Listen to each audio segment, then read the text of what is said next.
वालेकुम, मेरा नाम मुस्तफ़ा है और आज एक हम इम्पोर्टेंट टॉपिक पे डिस्कशन करेंगे क्योंकि सेकंड पासपोर्ट। और ये वीडियो बहुत इंपॉर्टेंट होने वाली है तो इसको एंड तक ज़रूर देखिएगा। तो इस पर बात करने के लिए हमारे साथ उमर भाई भी मौजूद हैं, तो हम इनसे कुछ चीज़ें पूछेंगे, कुछ क्वेश्चन पूछेंगे। तो उमर भाई, आजकल सेकंड पासपोर्ट के पीछे बहुत लोग जा रहे हैं। सेकंड पासपोर्ट क्या है, क्यों, क्या फ़ायदे हैं इसमें, लोगों को लेने से क्या एज मिल जाएगा। स्पेशली पाकिस्तान, इंडिया, बांग्लादेश के लोगों के लिए बात कर रहा हूँ कि उनको सेकंड पासपोर्ट के लिए क्या नीड है और क्या बेनिफिट्स हैं। जी बिल्कुल, बहुत बहुत शुक्रिया आपने मुझे बुलाया। Thank you. देखें, असल में जो है ना, पाकिस्तान इंडिया को तो आप छोड़ दें, थर्ड वर्ल्ड कंट्रीज़ हैं ना, उनकी तो आप बात बिल्कुल करेंगे हम। इवन जो अमेरिकन भी हैं ना, अमेरिका के लोग जिनका पासपोर्ट ऑलरेडी बहुत स्ट्रॉन्ग है, यूनाइटेड स्टेट्स ऑफ अमेरिका, ठीक है, वो भी प्रेफर कर रहे हैं कि एक सेकंड पासपोर्ट होना चाहिए उनके पास। आप देखें कि पूरे वर्ल्ड की ग्लोबल डायनामिक्स किस तरह से काम कर रही है, ठीक है। तो देखें, अब हम पर्सपेक्टिव से बात करते हैं जो सब कॉन्टिनेंट की, ठीक है। तो ख़ास तौर पे पाकिस्तान इंडिया हो गए ना, हमारे पासपोर्ट जो है इसकी स्ट्रेंथ बहुत कम है, ठीक है। अगर हम पाकिस्तानियों की बात करें तो हर पाकिस्तानी को ये प्रॉब्लम है कि चाहे वो कहीं घूमने जा रहा हो, ठीक है, या जॉब के लिए जाना चाहता हो, उसको बहुत ज़्यादा प्री रिक्विजिट्स हैं, यानी कि रिक्वायरमेंट्स इनिशियली बहुत ज़्यादा हैं, उसकी स्क्रूटनी बहुत ज़्यादा होती है। मतलब बहुत मुश्किल है भाई बाहर जाना।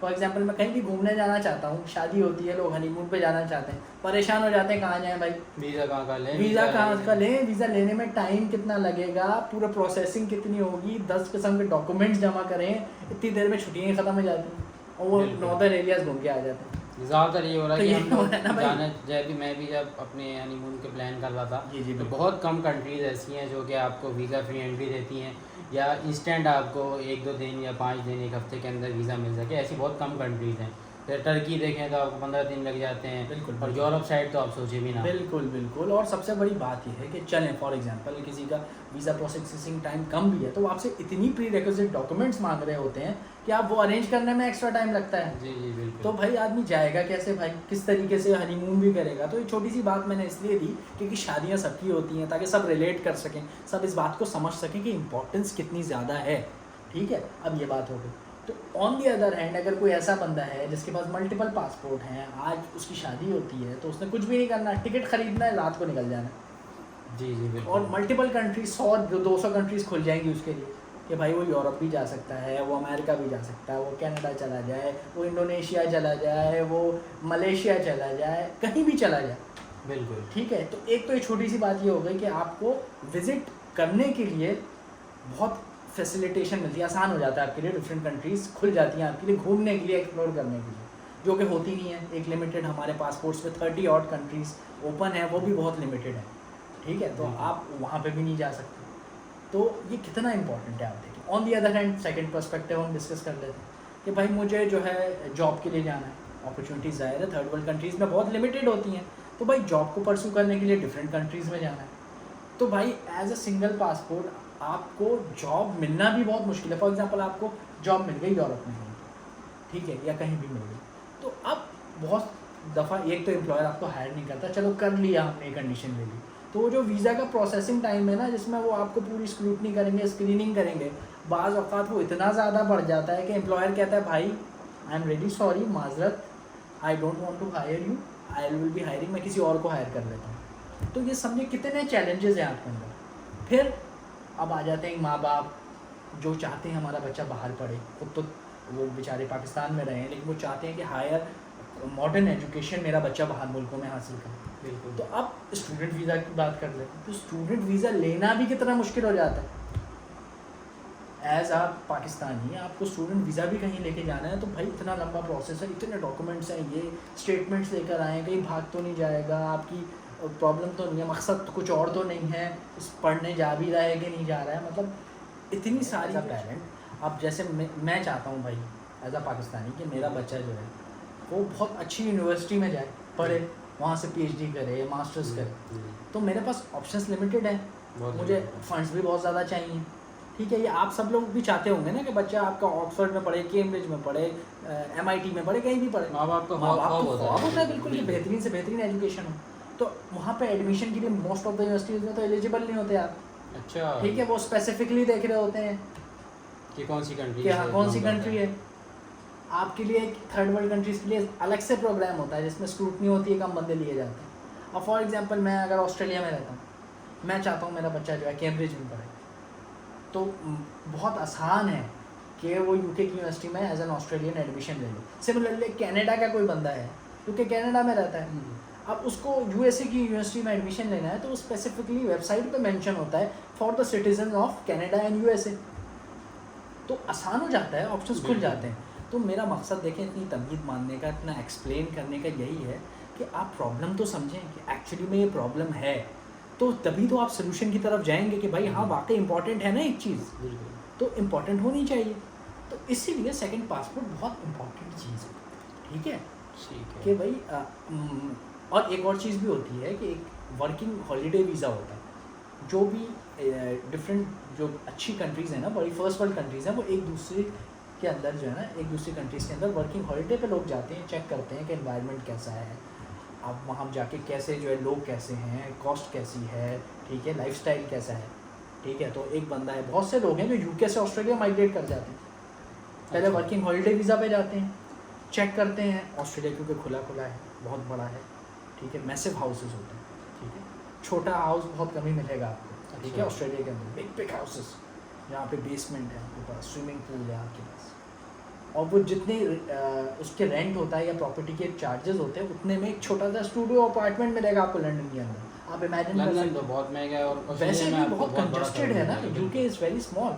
सिमिलरली न्यूजीलैंड के लोग होते हैं, न्यूजीलैंड से ऑस्ट्रेलिया आ जाते हैं, बहुत से ऑस्ट्रेलियंस होते हैं जो न्यूजीलैंड चले जाते हैं क्योंकि उनको पीस ऑफ माइंड चाहिए, वो सिडनी मेलबर्न की जो है लाइफस्टाइल स्पीड से जो है परेशान है। तो देखिए ये ऑप्शंस मेरे और आपके पास तो नहीं है, हमारे पास मैं चाहूँगा मैं जापान शिफ्ट हो जाऊँ, बहुत अच्छी हो, तो हम नहीं कर सकते, इवन मैं दुबई नहीं शिफ्ट हो सकता, और ये सारे लोग इजीली दुबई या मिडिल ईस्ट भी आ सकते हैं। मतलब हम लोग अभी थोड़ा रिसेशंस के मामला चल रहे थे, दुबई के लिए बहुत सारे लोग वीज़ा पे आ गए, दुबई ने वीज़ा ही बंद किया था पाकिस्तानी के लिए। स्पेसिफिकली उन्होंने क्या किया, हाँ, डिफरेंट अगर वो इन सिटीज़, उन्होंने एक सिटीज़ का बैंक बनाया था, वहाँ से कोई अप्लाई कर रहा है ना, जी सिटीज़ और एरियाज, सिटीज़ के अंदर भी कुछ एरियाज में उसने वो कर तो दिया। उन्होंने कहा भाई हाँ will not give you visa, visa नहीं मिलेगा। तो ये चैलेंजेस हैं जो आप भी जानते होंगे, आप सब लोग जानते होंगे, या आपका कोई रिश्तेदार फेस कर रहा होगा, और ये हर बात हर बंदा नहीं रिलेट कर सकता, तो ये मकसद है।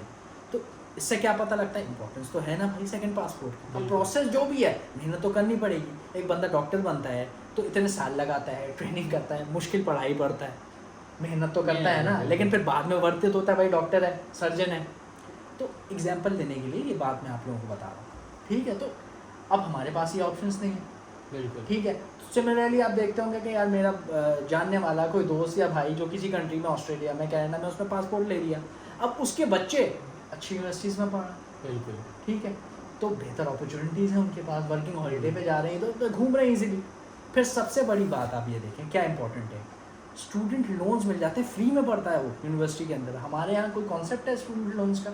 हमारे यहाँ कोई ख़ास कॉन्सेप्ट नहीं है। अब आप किसी भी कंट्री में चले जाएं, वो आप फ्री में पढ़ेंगे, और जब वो बच्चे की जॉब लगेगी तो थोड़ा थोड़ा रीपे करता रहेगा स्टूडेंट। तो ये कितनी बड़ा एडवांटेज है। बहुत फिर हेल्थ केयर का, हाँ हेल्थ केयर से बड़ा क्या एडवांटेज है पाकिस्तान के अंदर? आपको मैं बताऊं कि कितने कम अस्पताल हैं, 2000 टोटल जो है ना अस्पताल होंगे इतनी आबादी पे, इतनी आबादी, जस्ट इमेजिन करें 2000 और अच्छे अस्पताल कितने होंगे? 300 होंगे शायद उससे भी कम हो। तो आपकी अराउंड 29 करोड़ आबादी हो रही है, ठीक है, और उस पर इतने से हॉस्पिटल्स, जस्ट इमेजिन करें। तो सबसे ज़्यादा जो बंदा क्रेव करता है, परेशान होता है कि मुझे अस्पताल में लाइन ना लगानी पड़े, अचानक इमरजेंसी कोई केस हो गया तो क्या होगा। बिल्कुल। और बाहर ये होता है इन कंट्रीज़ में मेडिकल हेल्थ कवर मिला हुआ होता है, तो ये बहुत मेजर डिफरेंस फील होता है आपको जब वहाँ आप जाते हैं। फिर सबसे बड़ी बात यह कि इन एनी केस कभी रिसेशन आ जाता है, कभी कुछ हो जाता है, आपकी जॉब छूट जाती है। यहाँ पे होता रहता है। अभी हमारे कुछ कोलीग्स थे, उनका भी साथ यही हुआ कि रिसेशन आया तो उनको फिर फायर किया कंपनी ने।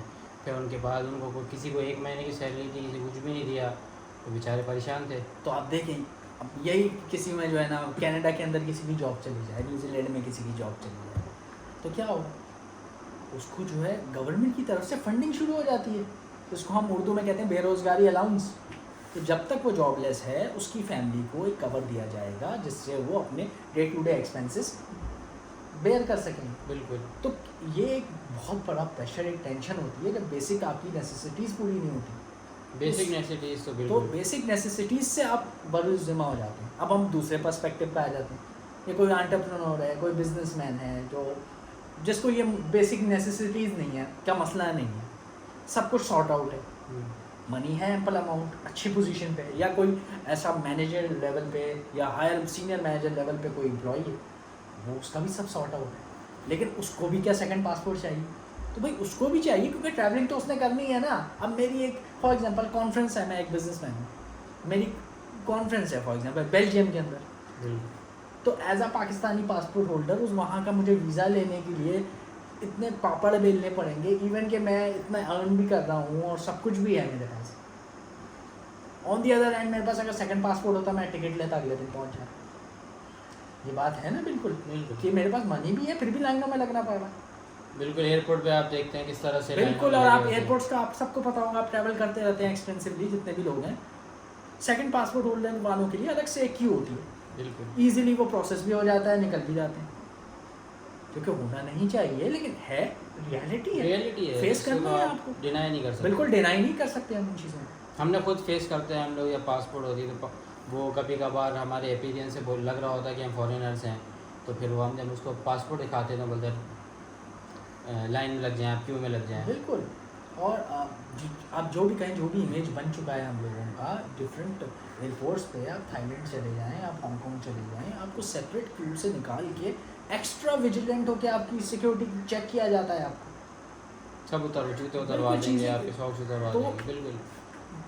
तो ये सारी चीज़ें होती हैं, चैलेंजेस हैं जो ऑन द स्पॉट फेस करने पड़ते हैं लोगों को, और ये डे टू डे होता है, और ये बढ़ भी रहा है, ये बढ़ रहा है एक्सटेंसिवली, बिल्कुल इंक्रीज हो रहा है। तो ये प्रॉब्लम्स तो हैं।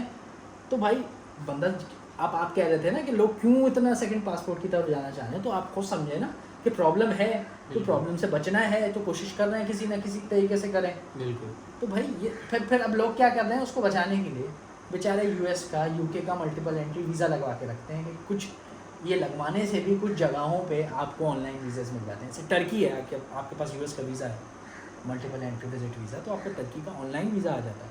अच्छा। ऐसी डिफरेंट चीज़ें होती हैं, यहाँ पे आपको एंट्री मिल जाती है, आसान, ट्रांजिट आसान हो जाता है। फिर ट्रांजिट वीज़ा सेपरेटली अप्लाई करें आप, जैसे यूरोप होता है, डिफरेंट कंट्रीज़ हैं, एयरपोर्ट आपको चेंज करना होता है, एक टर्मिनल पे आप उठते, क्योंकि पाकिस्तान के अंदर तो एक शहर के अंदर एक ही एयरपोर्ट होता है ना, ये कॉन्सेप्ट है हमारा, डिफरेंट हमारा। लेकिन वहाँ बाकी बड़ी कंट्रीज़ में एक शहर के अंदर 3-3, 4-4 एयरपोर्ट होते हैं, डिफरेंट टर्मिनल्स होते हैं।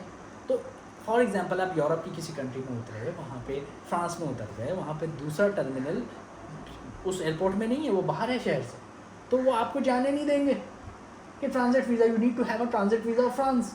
अब मेरे पास अगर अमेरिका का पासपोर्ट होता है, या किसी भी स्ट्रॉन्ग कंट्री का पासपोर्ट होता है, इवन ब्राज़ील का होता है या क्रोएशिया का होता, तो भाई मुझे मसला ही नहीं था, मैं ट्रांजिट अपने पासपोर्ट पे ही कर लेता। ये भी एक चैलेंज है, जो कि जो ट्रैवल करते होंगे वो समझ रहे होंगे ये बातें, कि ट्रांजिट के लिए स्पेसिफिकली वीज़ा लेने पड़ते हैं आपको। फिर बहुत सी आपको एयरलाइंस की टिकट आप चेक करते हैं, तो वहाँ पे चीप टिकट्स मिल रहे होते हैं, स्पेशल ऑफर्स आ रही होती हैं, वो आप अवेल नहीं कर सकते कि भाई टर्मिनल अलग है, स्पेसिफिकली ट्रांजिट तो मुझे मिलेगा ही नहीं, तो मैं वो चीप एयरलाइन की जगह मुझे एक्सपेंसिव टिकट खरीदना पड़ेगा। बहुत टिकट्स तो बहुत एक्सपेंसिव हो इतना एक्सपेंसिव, तो ये आप ये देखेंगे, आप लोग रिलेट करेंगे, और जिनको नॉलेज आज मिल रही है वो और इस पर वर्कआउट करेंगे, ठीक है। तो ये चीज़ें तो बहुत ज़्यादा इम्पोर्टेंट है हम सबके लिए, ठीक है। बच्चे बड़ी मुश्किलात का सामना करना पड़ता है बच्चों को, और लेडीज़ को जब वो अकेले ट्रैवल करती हैं, वो अभी केस हुआ है, आप भी जानते होंगे कि भाई बच्चों के साथ एक लेडी ने ट्रैवल किया है, उसको पता नहीं था, जल्दबाजी में टिकट कराई ट्रांजिट वीज़ा वाला, वो बेचारी स्ट्रैंडेड हो गई, एयरपोर्ट के ऊपर फंस गई कि भाई आपके पास वीज़ा नहीं है। तो कितनी मुश्किलात हमें मिल रही है, कितनी परेशानियाँ हो रही हैं। तो इन सब चीज़ों के लिए बहुत सेकंड पासपोर्ट। इसमें। और फिर एक और चीज़ है, एम्प्लॉयर्स के लिए जो जॉब के लिए जाते हैं, उनको पता होगा कि एक मिडिल ईस्ट में कोई जॉब आई है, फॉर एग्जांपल किसी भी पोस्ट की, प्रोजेक्ट इंजीनियर की या मैनेजर की, उसी पोस्ट के ऊपर अगर कोई यूरोपियन पासपोर्ट वाला अप्लाई करेगा या पाकिस्तानी अप्लाई करेगा, दोनों हायर भी हो जाएंगे, तो पाकिस्तानी को सैलरी कम मिलेगी, आप देख रहे हैं ये बात? बिल्कुल। तो ये ये तो है। कितना बड़ा क्योंकि डिसएडवांटेज। वो लोग भी चाह रहे हैं कि फॉरेनर्स अट्रैक्ट हों, सऊदी है जैसे बिल्कुल। न्यूयॉर्क सिटी है, वो भी चाह रहा है फॉरेनर्स अट्रैक्ट हों। बिल्कुल। वो नहीं चाह रहा कि वो पाकिस्तानी ज़्यादा है, वो चाह रहे यूरोप से, अमेरिका के बिल्कुल। लोग माइग्रेट करें, जॉब करें उनके पास आके। तो कितने लोग हैं जो कि पहले से सेकंड पासपोर्ट ऑस्ट्रेलिया में थे, इंग्लैंड में थे, अब न्यूयॉर्क सिटी का आया है, तो हाई पेड पे वो सऊदी गए हैं न्यूयॉर्क सिटी के अंदर तो कंस्ट्रक्शन। जितनी वो उनको सैलरीज यूएसए में मिल रही है, उतनी सैलरी टैक्स फ्री सऊदी बिल्कुल अरबिया ऑफर इवन कर रहा ज़्यादा है। मिल रही है। तो आप इमेजिन करें मुझे 35% यहाँ टैक्स देना है, वहाँ पे टैक्स ही नहीं है, तो 35% मेरी इनकम इंक्रीज हो गई, तो मेरी वेल्थ में कितना इजाफा हो रहा है। तो अगर इवन आप मॉनेटरी बेनिफिट्स को भी देखें तो ये कितनी इंपॉर्टेंस है। बिल्कुल। ठीक है, तो ये चीज़ों से आप महरूम होते हैं और ज़िंदगी भर महरूम रहेंगे आप भाई। अच्छा, एक लास्ट पॉइंट हम लोग इस पे भी डिस्कस कर लेते हैं कि कुछ लोग ऐसे होते हैं सिर्फ सेकंड पासपोर्ट तो ले लेंगे, नहीं उनको रहना नहीं होता बाहर, तो उनको क्या बेनिफिट्स है कि कोई एम्बेसी की तरफ से, जैसे फॉर एग्जांपल मैं यूएस सिटीज़न हूँ तो एम्बेसी की, और पाकिस्तान में इंडिया में रह रहा हूँ, तो कोई एम्बेसी की तरफ से कोई सपोर्ट इस तरह की? बिल्कुल, एम्बेसी की तरफ से स्पेशल सपोर्ट होती है, वो अपने सिटीजन को ओन करते हैं।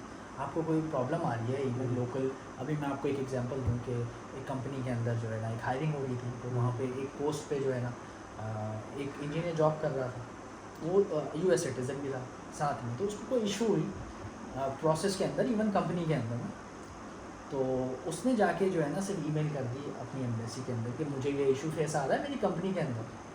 तो इवन एम्बेसी से उस कंपनी को कॉल चली गई कि हमारे सिटीज़न हैं, ये सिटीज़न राइट एक्ट है, आप इसको वायलेट कर रहे हैं। सोचें ऐसा कहीं और होता है?